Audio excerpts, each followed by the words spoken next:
আজকে গেছিলাম ঠনঠনিয়া কালীবাড়িতে পুজো দিতে। আমি আগে কখনো যাইনি আর নামও শুনিনি, কিন্তু কদিন আগে নাম শুনলাম আর আজকেই দেখো আমার যাওয়ার সৌভাগ্যটা হয়ে গেল। বাড়ি থেকে মন্দিরে আসতে প্রায় 1 ঘন্টা লেগে গেল বাসে। আমরা যখন মন্দিরের পুরো দোরগোড়ায় দাঁড়িয়ে আছি তখন 2:45, 2:50 বা 3টে নাগাদ মন্দিরটা বন্ধ হয়ে যায়। আর 5 মিনিটের জন্য আমরা মন্দিরটা খোলা পেয়েছি, আর কি একটু পরেই পুজো দেওয়ার পরেই মন্দিরটা বন্ধ হয়ে যায়। ওই যে মা না চাইলে মায়ের কাছে কেউ আসতে পারে না, ঠিক তেমন মা হয়তো আজকে চেয়েছে বলেই মায়ের কাছে আজকে আসতে পেরেছি, কারণ আজকে সকাল থেকে কোনো প্ল্যানই ছিল না।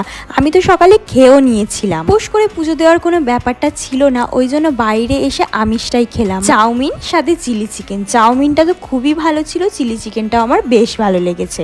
দুপুরের লাঞ্চটা সেরে ভাবলাম একটু কিছু কেনাকাটা করব, কিন্তু বাইরে এত প্রচন্ড গরম, ভাবলাম আগে একটু জুস খেয়ে নিই। প্রথমে নিয়ে নিলাম ম্যাঙ্গো শেক, তারপরে ওয়াটারমেলন জুস। আমি 2 গ্লাস জুসটা শেষ করি। তোমাদের আমার ভিডিওটা কেমন লাগলো অবশ্যই কমেন্টে জানিও।